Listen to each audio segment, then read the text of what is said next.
नमस्कार साथियों, छत्तीसगढ़ में हुए विधानसभा के चुनावों का परिणामों का इंतजार जनता बेसब्री से कर रही है, लेकिन परिणामों से पहले एग्जिट पोल के आंकड़े जारी हो चुके हैं। कौन कहां जीत रहा है, किस पार्टी को कितनी सीटें मिलने वाली है, जो आंकड़े सामने आए हैं इसमें से नेताओं की पूरी तरह से नींद उड़ती नजर आ रही है। लेकिन साथियों, एक बात बड़ी दिलचस्प है, छत्तीसगढ़ में भले किसी पार्टी की सरकार बने, लेकिन जनता को इस बार बड़ा फायदा होने वाला है। जनता के लिए सौगात के कई पिटारे खुलने वाले हैं। वैसे सत्ता की कुर्सी पर भले भाजपा बैठे या फिर कांग्रेस, इसका फैसला तो 3 दिसंबर को होने वाला है, लेकिन विधानसभा के चुनावों के रिजल्ट का इंतजार जनता बेसब्री से कर रही है। कांग्रेस पार्टी अपनी जीत के दावे कर रही है, तो भारतीय जनता पार्टी यहां पर सरकार बनने के भी दावे कर रही है। लेकिन कौन कहां जीत रहा है, एग्जिट पोल में क्या आंकड़े सामने आए हैं, किस पार्टी को सबसे ज्यादा सीटें दी जा रही है, तमाम जिलों का वो सर्वे हम आप लोगों के सामने रखने वाले। लेकिन उससे पहले हम आपको बता देते हैं कि छत्तीसगढ़ में अगर भारतीय जनता पार्टी की सरकार बनती है तो महिलाओं को बड़ी सौगात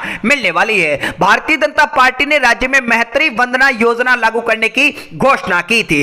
इस योजना के तहत राज्य के हर विवाहित महिला को 1000 रुपए महीना दिए जाएंगे। वहीं किसानों को लेकर भारतीय जनता पार्टी ने भी बड़ी घोषणा की थी। भारतीय जनता पार्टी ने अपने घोषणा पत्र में कहा था कि एक बार धान 31 रुपए समर्थन मूल्य में खरीदी जाएगी। इसके साथ ही किसानों को बोनस भी दिया जाएगा और महिलाओं को घरेलू सिलेंडर भी सस्ते भाव में दिया जाएगा। कांग्रेस पार्टी यहां पर चुनावों से पहले जो वादा किया था, उसमें अगर कांग्रेस पार्टी की छत्तीसगढ़ में सरकार बनती है तो किसानों को इस बार बड़ा फायदा होने वाला है कि कांग्रेस ने 3200 रुपए प्रति क्विंटल धान की खरीदी का वादा किया है। वहीं किसानों की कर्ज माफी भी की जाएगी। महिलाओं को गृह लक्ष्मी योजना की शुरुआत की जाएगी। इस योजना के तहत महिलाओं को हर साल 15,000 रुपए दिए जाएंगे। 500 रुपए में गैस सिलेंडर देने का वादा किया हुआ है। कांग्रेस ने घोषणा की है कि राज्य में सरकार बनने के बाद केजी से लेकर के पीजी क्लास तक फ्री एजुकेशन दिए जाएंगे। आखिर कौन कहां जीत रहा है, छत्तीसगढ़ में पहले चरण में 20 सीटों पर मतदान हुआ था, दूसरे चरण में 70 सीटों पर मतदान हुआ था। 3 दिसंबर को रिजल्ट आने वाला है, लेकिन उससे पहले एग्जिट पोल के आंकड़ों में कौन जीत रहा है, तो शुरुआत करते हैं तमाम जिलों की एग्जिट पोल की। तो आप बन रहे वीडियो के लास्ट तक और पहली बार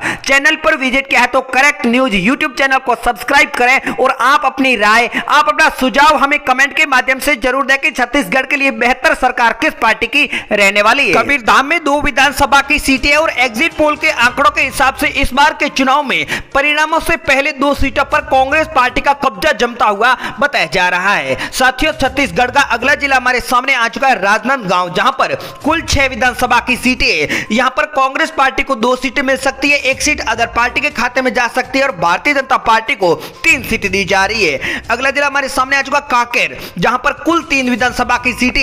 एग्जिट पोल के आंकड़ों के हिसाब से कांग्रेस पार्टी को 2 जबकि 1 सीट अदर पार्टी के खाते में जाने वाली है। साथियों, अगला जिला छत्तीसगढ़ का हमारे सामने आ रहा है कोंडागांव, जहां पर 2 विधानसभा की सीटें।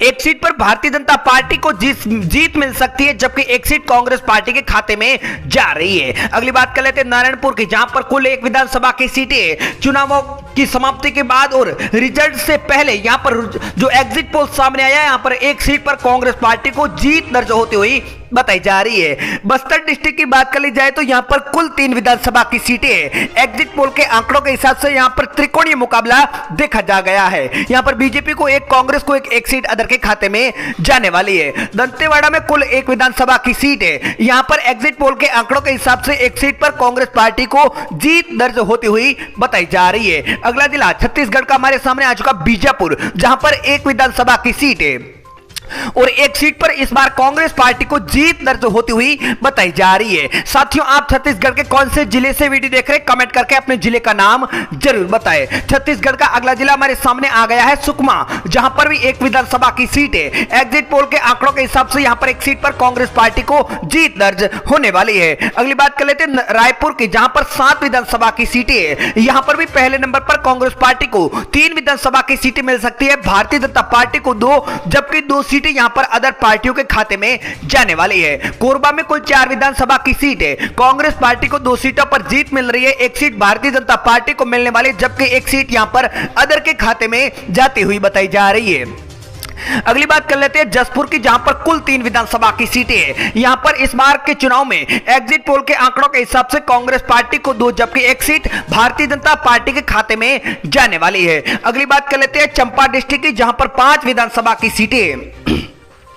यहां पर पहले नंबर पर कांग्रेस पार्टी को 3 सीटें मिलने वाली है, जबकि बीजेपी को एक सीट यहां पर अदर उम्मीदवार के खाते में जा सकती है। बात कर लेते हैं गरियाबंद की, जहां पर कुल 2 विधानसभा की सीटें हैं। यहां पर चुनावों की समाप्ति के बाद और रिजल्ट से पहले जो आंकड़े सामने आए, इसमें बीजेपी को एक जबकि एक सीट कांग्रेस पार्टी को मिलने वाली है। अब बात कर लेते हैं दुर्ग डिस्ट्रिक्ट की, जहां पर 6 विधानसभा की सीटें हैं। यहां पर भी पहले नंबर पर इस बार के चुनाव में कांग्रेस पार्टी को 3 सीटें, भारतीय जनता पार्टी को 2 सीट, एक सीट अदर के खाते में जाने वाली है। बात कर लेते हैं धमतरी डिस्ट्रिक्ट की, यहां पर 3 विधानसभा की सीटें हैं। इस बार के चुनाव में बीजेपी को एक जबकि कांग्रेस पार्टी यहां पर 2 विधानसभा की सीटों पर जीत दर्ज करती हुई बताई जा रही है। अब बात कर लेते हैं बिलासपुर की, जहां पर कुल 7 विधानसभा की सीटें हैं। भारतीय जनता पार्टी को यहां पर 2 सीटें मिल सकती है, कांग्रेस पार्टी के खाते में 4 सीटें जा रही है, एक सीट अदर उम्मीदवार के खाते में जाने वाली है। अब तक के जो आंकड़े सामने आए, कांग्रेस पार्टी यहां पर छत्तीसगढ़ में इस बार पहले नंबर पर बताई जा रही है। बेमेतरा में कुल 3 विधानसभा की सीटें, 3 सीटों में से कांग्रेस पार्टी को 2 सीटें मिलने वाली है, भारतीय जनता पार्टी के उम्मीदवार को 1 सीट मिलने वाली है। बालोद बाजार में कुल 4 विधानसभा की सीटें हैं। यहां पर भारतीय जनता पार्टी को 1 सीट दी जा रही है, जबकि कांग्रेस पार्टी के खाते में 2 विधानसभा की सीटें जा सकती है, 1 सीट अदर उम्मीदवार को मिलने वाली है। बालोद में कुल 3 विधानसभा की सीटें हैं। यहां पर पहले नंबर पर भारतीय जनता पार्टी का कमल 2 सीटों पर खिल सकता है, जबकि कांग्रेस पार्टी के खाते में 1 विधानसभा की सीट दी जा रही है। कोरिया में कुल 3 विधानसभा की सीटें हैं। भारतीय जनता पार्टी का कमल 1 सीट पर खिल सकता है, जबकि कांग्रेस पार्टी को 2 विधानसभा की सीटों पर इस बार के चुनाव में मिलती नजर आ रही है। अब बात कर लेते हैं बलरामपुर की, जहां पर 3 विधानसभा की सीटें हैं। चुनावों की समाप्ति के बाद और 3 दिसंबर को आने वाले रिजल्ट से पहले जो आंकड़े सामने आए, इसमें बीजेपी को 1, कांग्रेस पार्टी को 2 सीटें मिल सकती है। सरगुजा की 3 सीटों में से यहां पर त्रिकोणीय मुकाबला देखा गया है। बीजेपी को 1, कांग्रेस को 1 सीट अदर के खाते में जा सकती है। साथियों, आप छत्तीसगढ़ में अगली सरकार किस पार्टी की देखना चाहते हैं, कमेंट करके अपनी राय जरूर दें। राजगढ़ में कुल 5 विधानसभा की सीटें, बीजेपी को 1 सीट दी जा रही है, कांग्रेस पार्टी के खाते में 3 सीट, 1 सीट यहां पर अदर उम्मीदवार को मिलने की अनुमान जताया जा रहा है। बात अगर मुंगेली की कर ली जाए तो यहां पर कुल 2 विधानसभा की सीटें, यहां पर भारतीय जनता पार्टी को 1 सीट मिलने वाली है, जबकि विपक्ष में सत्ताधारी कांग्रेस पार्टी के खाते में 1 सीट जाने वाली है। अब बात कर लेते हैं शक्ति डिस्ट्रिक्ट की, जहां पर कुल 3 विधानसभा की सीटें हैं। 3 सीटों में से भारतीय जनता पार्टी को 1 सीट मिलने वाली है, कांग्रेस पार्टी के खाते में 2 विधानसभा की सीटें जाने का अनुमान परिणामों से पहले जताया जा रहा है। महासमुंद में कुल 4 विधानसभा की सीटें, इस बार 2 सीटों पर भारतीय जनता पार्टी का यहां पर कमल खिल सकता है, जबकि कांग्रेस पार्टी के खाते में 2 सीटें जाने का अनुमान भी जताया जा रहा है। अब शुरुआत से लेकर आखिरी तक 5 साल किसान धान की कीमत राजीव गांधी किसान न्याय योजना सहित 3200 रुपया मिली। आज देश में सबसे ज्यादा कीमत 3200। हम 2800, 3000, 3100 ऐसे नहीं कर जा, हम सीधा 3200 देवो, ठीक है।